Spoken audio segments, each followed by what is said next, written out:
Tech news start చేయబోయే ముందల మీరు వాడుతున్నటువంటి మీ మొబైల్ ఫోన్ యొక్క ఇయర్స్ అదే లైఫ్ ఎంత అంటే అది 6 months ఓల్డా లేదన్నట్లయితే కనుక 1 year ఓల్డా 2 years ఓల్డా లేదా ఏ బ్రాండ్ ఏ మోడల్ లెట్ మీ నో కింద ఉన్నటువంటి కామెంట్ సెక్షన్ లో కామెంట్ చేయండి. చూద్దాం ఎవరు ఎంత ఇంట్రెస్టింగ్ గా కామెంట్ చేస్తారు. సో బాగా కామెంట్ చేసిన వాళ్ళు ఎవరైతే ఉన్నారంటే బాగా నాకు నచ్చిన కామెంట్ ఏదైతే ఉందో కామెంట్ ఆఫ్ ద డే కింద రేపు నేను న్యూస్ లో అయితే డిస్ప్లే చేస్తాను. సో చూద్దాం మీలో ఎవరు ఆ కామెంట్ కి అర్హులు అనేది. సో మొదటి న్యూస్ స్టార్ట్ చేయబోయే ముందల వీడియోని అయితే లైక్ చేయండి అబ్బా. లైక్స్ చాలా తగ్గించారు. ఇటు యూట్యూబ్ నోటిఫికేషన్ పంపించట్లేదు, మీరు లైక్స్ కొట్టట్లేదు. లైక్స్ కొడితే అట్లీస్ట్ కొంచెం రీచ్ పెరుగుతుంది అండ్ నోటిఫికేషన్ సబ్స్క్రైబ్ చేసుకో నోటిఫికేషన్ రాని వాళ్ళు ఉంటారు, వాళ్ళకు కూడా నోటిఫికేషన్ వెళ్తుందని చెప్పి అడగటం అంతేగాని అంతకు మించి అయితే ఏం లేదు. ఎనీవే వాటిని చూసే మాకు లైక్స్ అండ్ బూస్ట్ కూడా వస్తుంది. సో చూద్దాం మరి ఈ రోజు నేను టార్గెట్ అయితే చెప్పట్లేదు, ఎన్ని లైక్స్ కొడతారో చూద్దాం. మొదటి న్యూస్ వచ్చేప్పుడు మన Indian government 5G option services నుంచే స్టార్ట్ చేద్దాం. అఫీషియల్ గా ఇది నిన్న స్టార్ట్ అయిపోయింది అండ్ ఈ రోజు కూడా సెకండ్ రౌండ్ కూడా క్లోజ్ అయింది. నిన్న సుమారుగా 1,40,000 కోట్లు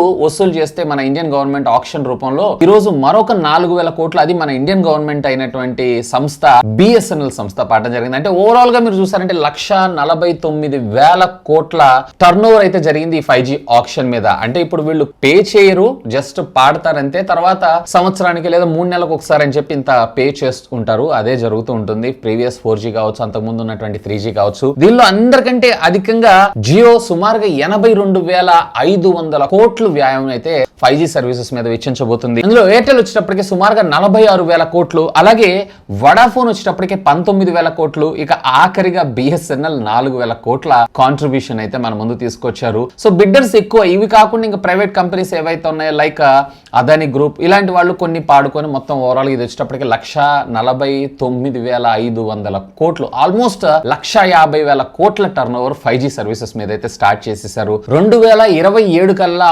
ఆల్మోస్ట్ ఆల్ మన ఇండియాలో సుమారుగా 500 మిలియన్ సబ్స్క్రైబర్లు 5G సర్వీసెస్ ని వాడేటువంటి అవకాశం ఉందని చెప్పి అఫీషియల్ గా కంపెనీ అనౌన్స్ చేయడం జరిగింది. అంటే అన్ని కంపెనీస్ కూడా వాళ్ళ 5G సర్వీసెస్ అంత వేగంగా మన ముందుకు తీసుకొని రాబోతున్నారని చెప్పి దీని అర్థం. అండ్ మీ విషయానికి వస్తే మీరు ఇప్పుడు వాడుతున్నటువంటి 4G సర్వీసెస్ కి స్టిక్ అయి ఉంటారా అంటే సరిపోతుందా, సఫిషియెంట్ గా మీకు డేటా వస్తుందా? డేటా సఫిషియెంట్ అంటే ఎవరికి సరిపోతులేండి, స్పీడ్ నేను అనేది వస్తుందా లేదు అన్నట్లయితే లేదన్నా ఖచ్చితంగా 5G సర్వీసెస్ రావాలంటారా? లెట్ మీ నో కింద ఉన్నటువంటి కామెంట్ సెక్షన్ లో కామెంట్ చేయగలరు. ఇక నెక్స్ట్ వచ్చాము మనకి గూగుల్ దగ్గర నుంచి. గూగుల్ నిన్న అఫీషియల్ గా మన ఇండియాలో ఒక ఐఓన్ అయితే కండక్ట్ చేసింది కదా. సో దీనిలో భాగంగా వీళ్ళు స్ట్రీట్ వ్యూ అయితే అఫీషియల్ గా మన ఇండియాలో అనౌన్స్ చేయడం జరిగింది. యాజ్ ఏ పైలట్ రన్ కింద దీన్ని ప్రస్తుతం బెంగళూరు అలాగే చెన్నైలో జరుగుతుంది. బట్ నేనైతే హైదరాబాద్ లో కూడా స్ట్రీట్ వ్యూ అయితే చూడగలుగుతున్నాను, అంటే పిక్చర్ వరకు మాత్రమే. ఎనీవే ఇది కూడా kind of street view consideration కిందనే మన ముందుకు వచ్చేటువంటి అవకాశం ఉంది. So soon with in a couple of months లో ఆల్మోస్ట్ మన త్రూఅవుట్ ఇండియా మొత్తం స్ట్రీట్ వ్యూలో అయితే మనం చూడబోతున్నాం. అంటే ఇప్పుడు నావిగేషన్ వెళ్ళేది ఏదైతే ఉందో ఇంకా డైరెక్ట్ గా అటుపక్క ఉన్న రోడ్లు ఇటుపక్క ఉన్న రోడ్లు కార్ లాగుంటే అవన్నీ కూడా ఇంకా చెప్పాలంటే టెస్లా కార్లో డాష్ బోర్డ్ ఎలా అయితే మనకు చూపిస్తూ ఉంటుందో సేమ్ అదే విధంగా మనం వీటిని చూసినా ఆశ్చర్యపడాల్సిన విషయం అయితే. ఇక నెక్స్ట్ కూడా మనకి గూగుల్ దగ్గర నుంచే గూగుల్ పిక్సెల్ 6a అలాగే గూగుల్ పిక్సెల్ బడ్స్ కి సంబంధించినటువంటి ఫస్ట్ సేల్ ఈ రోజు ఆల్రెడీ లైవ్ అయిపోయింది.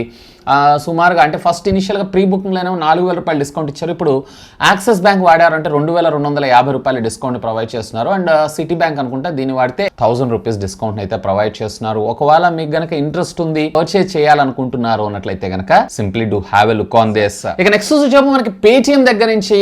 మీకు గుర్తుందా 2 సంవత్సరాల క్రితం ఆగస్టులో అనుకుంటా పేటిఎం మీద ఒక అభియోగం అయితే మోపారు. వీళ్ళకి సంబంధించి డేటా బ్లీచ్ అయింది. సుమారుగా 3.5 మిలియన్ యూజర్ల యొక్క data, Aadhaar card, pan card, phone number, వాళ్ళకి సంబంధించినటువంటి శాలరీస్ ఇవన్నీ కూడా లీక్ అయినాయని చెప్పి ఒక న్యూస్ అయితే వచ్చింది కదా. సో అది ఈరోజు పేటిఎం అదంతా తప్పు అండ్ ఫైర్ ఫాక్స్ అప్పుడు ఇలా ఎందుకు అలా స్టేట్మెంట్ ఇచ్చిందో మాకైతే తెలియదు. అండ్ ఫైర్ ఫాక్స్ వాళ్ళతో కూడా మేము మాట్లాడుతున్నాం, ఆ ఇష్యూని ఈరోజు రిజాల్వ్ చేసేటువంటి అవకాశం ఉందని చెప్పి ఒక స్టేట్మెంట్ అయితే ఇచ్చింది.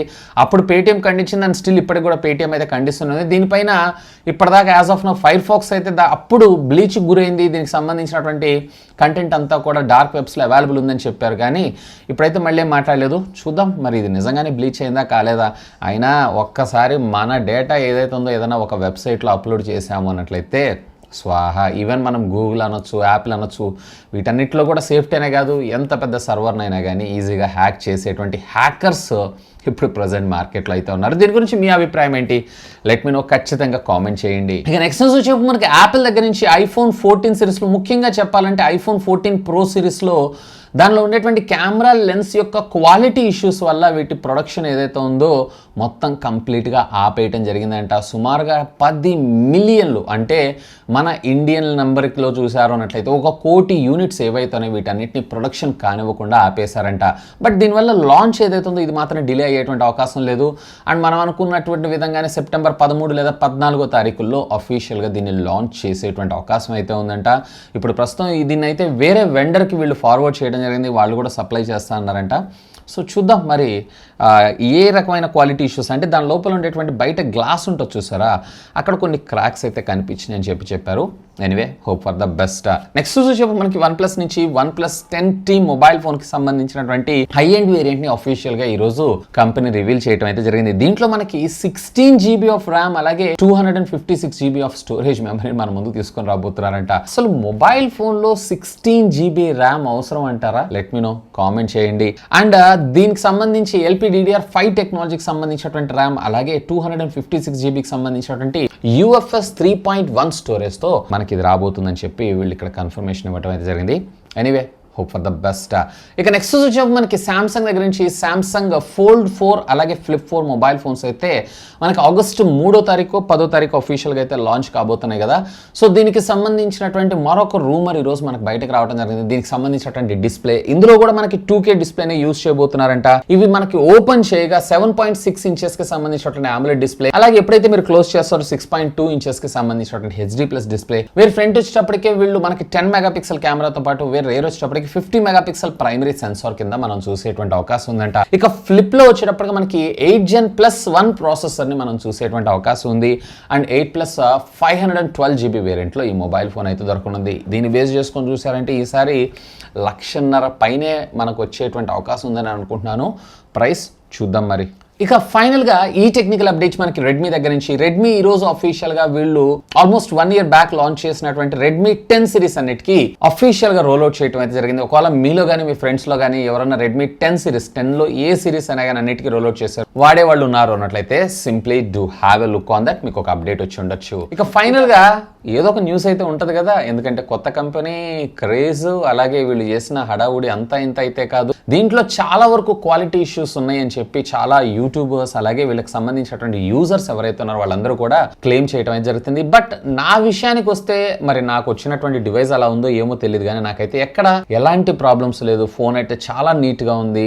అంటే ఇక కెమెరా క్వాలిటీ ఇవన్నీ అంటే మేబీ ఫ్యూచర్ వచ్చేటువంటి అప్డేట్స్లో వీటన్నిటిని రిజాల్వ్ చేసేటువంటి అవకాశం ఉందని అనుకుంటున్నాను. So everything as of now అయితే ఫైన్. కానీ ఇప్పటిదాకా నేను ఎన్నో మొబైల్ ఫోన్స్ అయితే ఫ్లిప్కార్ట్ దగ్గర పర్చేజ్ చేశాను, కానీ ఈ మొబైల్ ఫోన్కి వాళ్ళు చూపిస్తున్నటువంటి శ్రద్ధ ఇప్పటిదాకా ఏ మొబైల్ ఫోన్కి చూపించలేదని మనం చెప్పుకోవచ్చు. ఇప్పటికీ నాకు 2 సార్లు కాల్స్ వచ్చినాయి, మీరు మొబైల్ ఫోన్తో సాటిస్ఫైడ్ అయ్యారా కాలేదా, అండ్ మీరు మొబైల్ ఫోన్లో ఏమైనా ఇష్యూస్ ఉన్నాయంటే ఆగస్ట్ 1వ తారీఖు లోపల మీరైతే రిటర్న్ చేయొచ్చు అది ఇది అని చెప్పి. సో ఎనీవే సర్వీస్ పరంగా ఓకే, బట్ ఫస్ట్లో వీళ్ళు హైప్ చేసింది ఏదైతే ఉందో అది కాకుండా, అలాగే మనకి ఎప్పుడైతే వీళ్ళు డెలివరీ ఇస్తున్నారో ప్రాంప్ట్ డెలివరీ ప్రీ పాసెస్ ఇవన్నీ తీసుకొచ్చారో వాటి వల్లే ఇది కొంచెం మనకి సైడ్ వేస్ వెళ్ళిందనే నా అభిప్రాయం. ఎనీవే, ఒకవేళ మీరు కనుక ఈ మొబైల్ ఫోన్కి సంబంధించినటువంటి అన్బాక్సింగ్ వీడియో చూడకపోతే ఇక్కడ కార్డ్స్లో వదిలేస్తాను, have a look on that. 15K likes అయితే కంప్లీట్ చేశారు, 20K లైక్స్ టార్గెట్ పెట్టాను. ఆ 20K లైక్స్ క్రాస్ అయిన వెంటనే మామూలు సర్ప్రైజ్ కాదు, బీభత్సమైన సర్ప్రైజ్. చూడకపోతే పైన కార్డ్స్లో అలాగే కింద డిస్క్రిప్షన్లో కామెంట్ సెక్షన్లో కూడా పిన్ చేసి పెడతాను, have a look on that. So ఇవి ఫ్రెండ్స్ ఈరోజు నాకు కొంచెం ఇంట్రెస్టింగ్ గా అనిపించినటువంటి latest happening and trending tech news. అయితే న్యూస్ నచ్చితే గట్టిగా లైక్ చేయండి, అలాగే దీన్ని మీ ఫ్రెండ్స్ అండ్ ఫ్యామిలీ మెంబర్స్తో షేర్ చేసుకోండి. ఇంకా మీరు కనుక మన ఛానల్ని సబ్స్క్రైబ్ చేసుకోకపోతే సబ్స్క్రైబ్ చేసుకోండి. That's all for today. This is Vasu signing off. Have a great day.